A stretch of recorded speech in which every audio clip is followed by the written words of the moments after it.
이분이 징역 5년을 살고 나왔을 때 하루에 얼마인지 한번 계산해 봤어요. 5,500만 원이에요. 잘 와닿지 않으실 것 같아서 제가 손흥민 선수 연봉이 얼마인지 봤더니 한 180억쯤 된대요. 근데 이분이 하루에 한 4,900억 정도 벌더라고요. 4,900만 원. 4,900만 원. 그럼 이제 4,900억은 너무 나가. 그렇죠. 4,900만 원인데 남욱 변호사가 그러면 손흥민 선수가 더 많이 버는 거란 말이에요. 초기에 3억 5천만 원 넣었는데 이익으로만 따져봤을 때는 5,800억이란 말이에요. 그러면 이게 단순 계산해봐도 2,253배예요. 수익률이.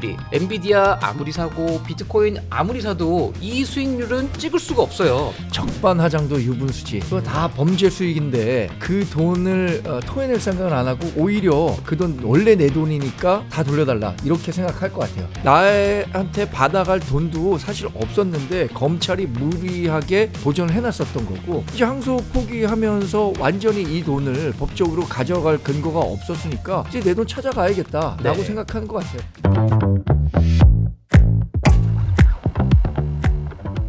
주말 동안에 이 얘기가 좀 떠들썩했어요. 검찰 대장동 항소 포기. 뭐 이때까지만 해도 사실 국민들 입장에서는 뭐 검찰총장 대행이 바뀌나 왜 싸우지 뭐 이렇게 좀 헷갈렸을 것 같은데 사실 돈 얘기가 나오기 시작했어요. 이 돈 얘기 좀 구체적으로 보니까 뭐냐면 남욱 변호사죠. 이 대장동 사건 피의자 중에 한 분인데 징역 5년이었나요? 선고받았던 이 남욱 피고인 측 변호사 측이 검찰이 동결시킨 내 재산을 풀어달라. 이 신속하게 추징 보전이 해제되지 않으면 내가 국가를 상대로 배상 청구를 검토하겠다. 그러니까 추징 보전이라는 게 재판이 끝나기 전에 내 범죄 수익을 빼돌리지 못하게 동결해 둔 거죠, 검찰이. 그런데 이제 1심에서 이 추징액 액수가 0원이 나오니까 사실상 이분들 입장에서는 이제 내 재산이 여기 묶여 있을 필요가 없는 게 아니냐. 이런 측면에서 이제 아마 이 추징 보전을 해제해 달라 이렇게 요청을 한 것 같은데 자, 남욱 변호사 1심에서 징역 4년 선고받았죠. 그런데 항소 포기했기 때문에 일단 기본적으로 징역 4년 이상은 나올 일은 없고 그 다음에 이제 추징금 원래 액수가 0원이란 말이에요. 근데 이제 이분이 애초에 검찰에서는 1,000억 정도를 추징을 해달라 이렇게 요청을 했었어요. 그런데 빵원이 됐단 말이죠. 그럼 이제 앞으로 이거 어떻게 되는 거예요? 우리 김준일 이게 지난주에 대장동 열심히 준비하셨는데 상식적으로는 네. 누구나 야 적반하장도 유분수지. 그거 다 범죄 수익인데 그 돈을 토해낼 생각은 안 하고 오히려 그 돈 원래 내 돈이니까 다 돌려달라 이렇게 생각할 것 같아요. 네. 심리적으로는. 근데 법적으로는 남욱 변호사는 이렇게 생각할 겁니다. 그건 내 돈. 그건 원래 내 돈이었다. 나한테 받아갈 돈도 사실 없었는데 검찰이 무리하게 이 보전을 해놨었던 거고 이제 항소 포기하면서 완전히 이 돈을 법적으로 가져갈 근거가 없었으니까 이제 내 돈 찾아가야겠다라고 네. 생각하는 것 같아요. 그러니까 우리 대중이 생각하는 것과 지금 남욱 변호사가 생각하는 것은 완전히 다른 개념에서 시작됐기 때문에 그렇죠. 그 간격이 굉장히 크죠. 근데 심리적으로 느끼는 그 적반하장의 감정 이거는 어디서 비롯됐나?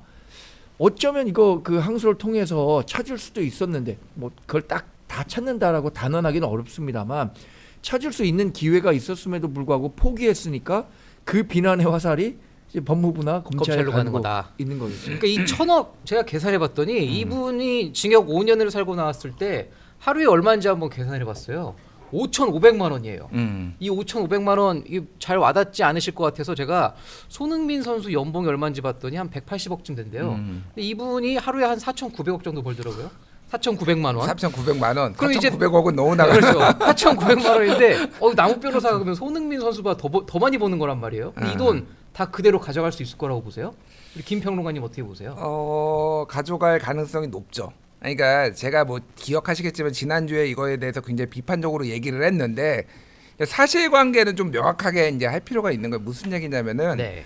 검찰에서 7,886억 중에서 7,815억, 뭐 7,814억, 7,310만 원인데 어쨌든 7,815억 거의 다를 이제 이거를 이제 다 못 써야 된다 이렇게 주장을 했죠. 네. 주장을 했는데 그거가 안 받아들여진 이유에 대해서 판사가 그거를 먼저 이해를 하셔야 되는데 무슨 얘기냐면은 이게 애초에 이게 부패방지법이라고 과거에 불렀던 네. 이해충돌 이해충돌 방지법. 방지법. 요게 이제 검찰은 이거는 유죄다라고 기소를 한 거고, 근데 이쪽에서는 이제 판사는 무죄라고 문제가 본 나왔죠. 거예요. 네. 그러니까 이거는 이 사업 처음부터 끝까지 다 이게 다 범죄다라고 네. 이제 본 거예요. 그러니까 처음에 이를테면은 정보를 빼내 가지고 이들이 더 이 성남의 뜰에 들어오기, 화천대유가 김만배가 들어오기, 컨소시엄이 들어오기 좋게 만들어준 뭐 이런 것들을 다 범죄라고 이제 검찰을 봤는데, 그 이제 공무원들만 볼 수 있는 정보를 가지고 이용해서 이익에 썼다. 뭐 이런 취지였죠. 유동규가 김만배 쪽에 처음에 컨소시엄이 여러 개가 있었는데 네. 이제 제공을 했다라는 거예요. 근데 그거는 이제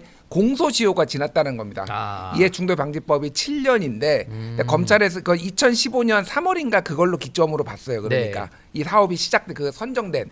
근데 공소시효가 7년 지냈기 때문에 이해충돌 방지법은 적용이 안 된다라는 거고, 네. 그 중에서 배임죄만 이제 적용이 된 거잖아요. 그 업무상 배임이냐 뭐 특정갑사 배임 어떤 빼고 배임죄만 된 거예요. 그러면 이게 무슨 문제가 발생을 하냐면은 배임과 관련해서 관련이 있는 사람들 것만 추징을 해야 되지, 사업을 한 사람은 이 안 된다라는 거예요. 그러니까 기본적으로. 그래서 그러니까 1,000억 안 된다. 예, 1심에서 선고 추징액을 한 게 검찰은 1,000억을 그러니까 남욱으로부터 받아야 된다라고 했는데 영원히 그렇죠. 나온 거예요. 그러니까 네. 그게 논리 구조가, 판사의 논리 구조가 이렇습니다. 저는 이것도 좀 더 세게 때렸어야 된다고 보지만 어쨌든 항소를 포기한 거하고 별개로, 그러니까 이게 그 논리, 그러니까 만약에 이해충돌방지법이 인정이 됐으면은 7,800억을 다 가져올 수 있지만은 네. 판사는 그렇게 안 본 거잖아요. 그러니까 공소시효와 관련해서.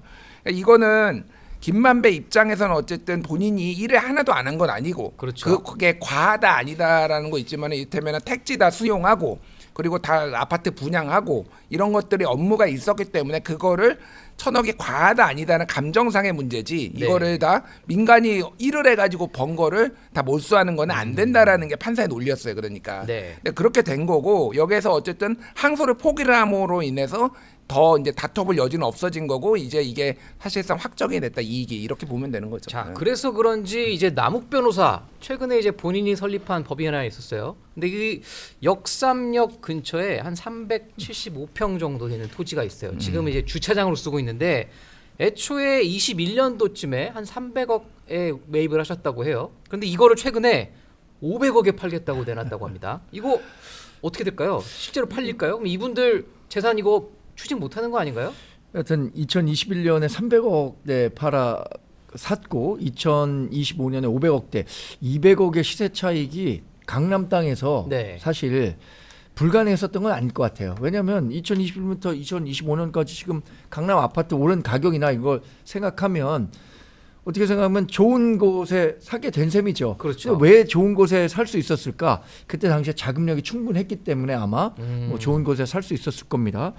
사실 추징을 항소해서 다퉈서 만약에 추징 판결을 이끌어낼 수 있었다면 뭐 이 500억도 그 1,080억의 일부가 되겠죠. 네. 그런데 이런 생각 안 할 수가 없는 거예요. 이 1,080억이라는 것을 1심에서는 인정 안 했단 말이에요. 김주일 네. 평론가 얘기한 대로.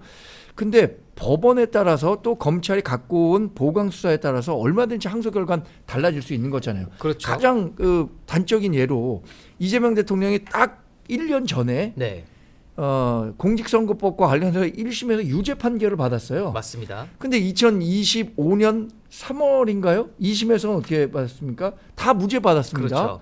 그러니까 법원의 그 판사가 어떻게 이 사안을 보는가에 따라서 완전히 내용이 달라질 수도 있는데 항소 포기를 왜 했느냐, 이 근본적인 질문을 안 할 수가 없는 거고, 그에 대한 비난 여론이 더 커질 수밖에 없다고 보고요. 그렇죠. 지금 이거 500억대 팔릴지 안 팔릴지 모르겠습니다. 요새 부동산 경기가 이제 매매 잘 안 근데 되니까. 금싸라기 땅이에요 지금. 역삼역 어떤 걸어서 5분 거리라던데. 팔린다고 한다면 지금으로서는 남욱 변호사에게 귀속될 수밖에 없는 돈입니다. 이거 아. 다 가야 되는 이제 거고. 문제가 이 남욱 변호사뿐만이 아니에요. 사실 어떻게 보면 이제 김만배 씨도 그렇고 정영학 회계사도 그렇고 뭐 정민용 팀장도 그렇고 이분들이 사실 이 돈을 벌어가지고 부동산을 많이 샀단 말이에요.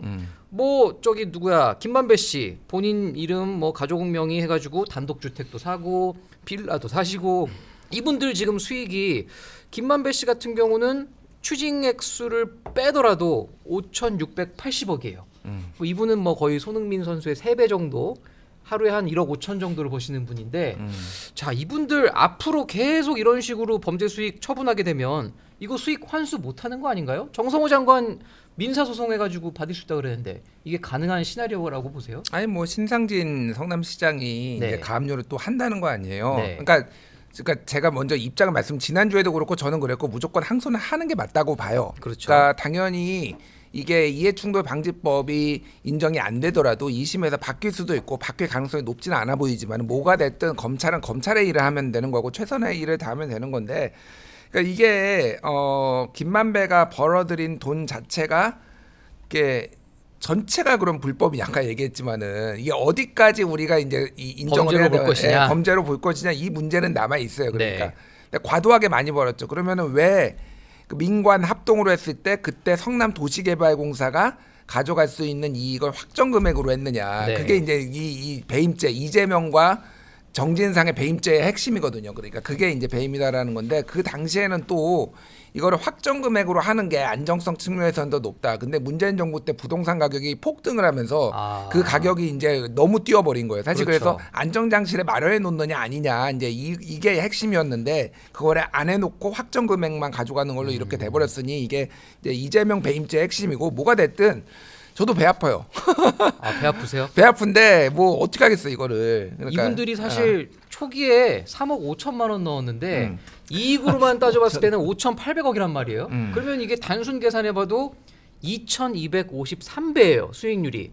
엔비디아 아무리 사고 비트코인 아무리 사도 이 수익률은 찍을 수가 없어요. 그래서 그런데 문제가 있잖아요. 이제 배임죄를 이제 폐지한다는 건데 사실상 이분들이 이제 어쨌든 추징 액수도 다 빠져나갔고 형사처벌만 남은 상황인 건데 여기서 만약에 배임죄까지 폐지가 돼버리면 이분들 그냥 감옥에서 나오실 수 있거든요. 근데 배임죄가 폐지되면 확정 판결된 것까지 면소가 되는 건 아니죠. 제가 지금 그 확실히 말씀드릴 수는 없는데 이게 만약에 대법원 확정까지 된 경우에 그렇죠. 그러면 면소 그러면 판결이 안 면소 되죠. 판결이 안 되는데 네. 만약에 2심까지 진행되고 있는 상황 또는 대법원까지 그렇죠. 가는 상황에서 배임죄가 폐지돼서 업무상 배임죄 없어지면 그럼 면소 그렇죠. 조항이 적용되는 거죠. 그러면 배임죄를 근거로 해서 추징했었던 428억 원도 안 돌려줘도 될 수 있을 거예요. 고스란히 그러면 네. 이제 김만배 씨 주머니로 들어간다. 그래서 제가 이 내용을 보다 보니까 아까 손흥민 씨 연봉이나 이런 걸 얘기를 했는데 과거에 법률신문에서 이런 여론조사 했었던 적이 있습니다. 10억을 준다면 1년 정도는 죄를 짓고 교도소에 갈 용의가 있다. 몇 이 프로 여론조사 나왔나요? 했는데 몇 프로일 것 같아요? 대학생, 초등학생, 중학생, 고등학생이 다 달랐습니다. 뭐 저는 한 80% 나왔을 것 같은데요. 그게 놀랍게도 대학생이 51%였는데 제가 1년 너무 정도. 예. 수준을 낮게 받네요. 그런데 초등학생은 16%였어요. 오. 그러니까 초등학생은 교도소 가는 거 정말 잘못한 거고 그러면 안 돼야지라고 생각하지만 돈에 대한 감정이 그러니까 돈에 대한 인식이 조금 높아지는 나이일수록 높아지는데 저는 때가 많이 묻었네요. 갈 수 있구나. 저는 뭐 고등학생이 47%였고요. 대학생은 51.39%였어요. 그러니까 지금 보십시오. 이분 5천억? 근데 지금 김만배 씨가 6년 했던가요? 8년 나왔습니다. 8년. 8년 했던가요? 아니 그러면 하루에 1억 5천. 뭐 저도 그런 말씀 드리고 싶진 않지만 이 정도 금액이면 저도 8년 정도는 역시 우리 정 사장님도 때가 아니 묻으신 이 걸로. 정도 금액이면 저는 뭐 10억이면은 당연히 당연히 안 가죠 이렇게 생각하지만 그러니까 이거는 저는 뭔가 잘못됐어요. 이 잘못된 거를 정말 그 국민들은 법으로서 해결해 주길 바라는데 그 법이 제대로 해결 못 해주고 있으니까 그게 이제 심리적인 분노 단계로까지 그렇죠. 가는 거죠.